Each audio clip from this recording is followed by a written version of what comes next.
Okay, and welcome to Pepper Scott, and our guest this evening is Andrew Mccallum from Floss. Introduce yourself. Oh, I'm Andrew. My alter ego is Floss, and I've been writing electronic music since about 1991. Can you tell me a little bit about POTS? POTS essentially was a session that I had designed where I could interact with the people who I had been writing music and distributing music for online, because I'm not essentially a live musician per se, and most of my distribution, most of the interaction with fans has been through the internet, and most of that isn't in real time. I'll make a song, I'll put it on the net, make it available to them, and they can download it and listen to it offline. So what I did for POTS is I gained access to a real audio server through Interlog, and that allowed me up to about 70 connections or 70 listeners at one time.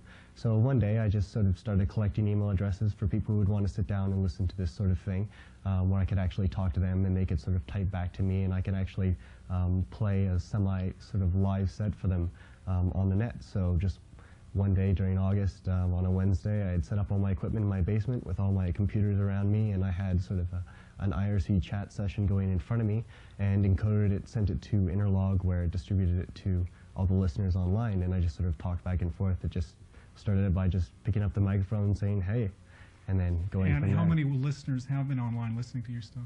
The first one, I think they're probably, from what I could see from the people online, there's about 40 people online.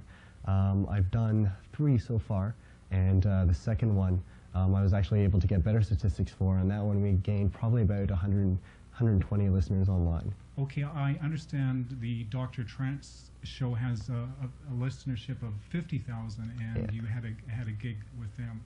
Yeah, there was Dr. Trent's had his show was previously on 103.5, and they had done some sampling. They figured out they had a listener base of about 50,000. He primarily played electronic music that would be more geared towards the rave scene. Mostly, primarily trance music, as the name goes, and he did a series of featuring Toronto-based musicians and DJs, just sort of get their name on the air, and I was one of the people who had, one of my tapes had eventually made its way over to him, so I was one of the people he had on. Yeah, can you talk a little bit about your gear and what you use to actually make your tunes? That's actually really sort of interesting. The actual equipment that I use is actually, I essentially just started out with a computer. I didn't have a sound card initially, which is generally what people plug their speakers into so that they can get sound for games and that sort of thing. I just had the speaker inside, so I got clips, clipped them onto the speaker, and then hooked it up to my stereo. The sound was really bad, but I eventually got a sound card after that, and the software I used now is called Impulse Tracker. It's gone through different versions and stuff, and other software I used previously. And I know a lot of people now are distributing music on the net using a format called MP3, where you can record anything you like. And then pretty much distribute it in a fairly small file size. Yeah. Can you talk a little bit about Brainforce? Is that the CD? Oh, the CD is sort of untitled right now. I'm thinking of calling it Unwaxed. Brainforce was sort of the draft name before that, and that's just sort of a compilation of Floss's greatest hits. So to speak. Really, it's quite long, because when I noticed on the liner notes it says it may not play on certain CDs, and on the first track it's like 7 hours, or it seemed like a long time. Yeah, it's actually a mixed mode CD. Part of it's regular audio that you can play in a CD player, and the rest of it's actual computer data. So some of those are MP3s because it's a compressed format. You can actually fit more music on it, and some of it's lower grade real audio. So in total, in that little portion, there's probably 4 hours worth of compressed music that you can only play on a computer, and then there's probably about 55 to 60 minutes of regular audio play on the other ones. In total, I've probably written about 6 discs worth of music, so there's quite a bit to choose from. How many songs? How many individual songs have you written? Completed songs, probably maybe about 120, and that's very prolific. And probably total songs, probably about 200, maybe a little over that. Okay, what I've heard so far is instrumental. Do you do any vocals? That was a limitation of the format that I chose to write my music in. I was always interested in the sound of synthesized sound, and when I started, when I found out that I could make those sounds with my computer, I chose a format called the mod format, which had a very short sample size.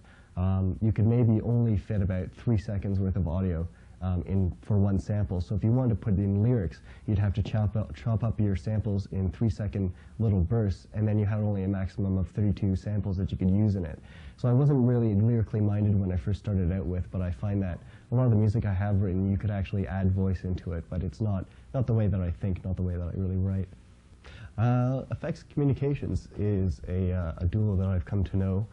They're taking on some of the promotional aspects of promoting me, because right now I'm doing my last semester of university, so my time is pretty limited as far as promoting myself in the music industry and promoting myself online. Well, I'll tell you, they were pumped with you. Yeah, it's great. It's really eerie to have people so excited about about you as an individual. I'm not really used to this sort of attention. I still pretty much, despite everything that I've done, I still really consider myself just someone who, I just write music because I like writing it. I like seeing people react well to it, and I still am just a bedroom musician. And FX Communications right now is sort of taking on, they're going to be taking on some of the online ordering aspects of the CD when it is completed. And also they know more about the Canadian music industry, which I'm not as familiar with, so they'll also be able to help me with that. Let's talk a little bit about some of the press we received here. These two magazines that we've got here. Oh yeah. I guess it was Computer Music. Yeah, one was Music and Computers. When I did the first pots, one of the people at Howling Dog Software, and they write sort of like software to emulate guitars through MIDI and other things, but he also writes articles for Music and Computers, this magazine I think is distributed internationally. And he was one of the attendees during the first pot session. He thought it was a really neat idea, so he wrote a little blurb on it in Music and Computers in the section that he has. And the other one was Dream Magazine. I played at a rave called Hullabaloo, which has eventually blossomed into a really interesting sort of phenomenon in Toronto. And the first party that they had was written up in Dream Magazine, which is kind of one of the few sort of, I guess, rave industry magazines in the world. And they just mentioned my name, so that was sort of neat. Also more recently too, from what I understand, I haven't been able to get a copy of this, but PC Magazine, Internet World, Yahoo, all include CDs with their magazine, and a couple of my songs have ended up on those CDs, so that has distribution of probably about 750,000 people. Oh, that's cool. Yeah. Can you talk about the Mars Rover project, and I'll actually get you to kind of hold it up. And, what is that? That's an educational... Sure. Mars Rover was my first paid project, pretty much, and that sort of stemmed out of the fact that I was actually getting my name known online. And someone who had listened to my music and was familiar with my music worked for this company that was publishing this, and they wanted to have original music for it, so I was asked to do original music for it. So I did probably about 8 songs with it, some of them looped, some of them were full.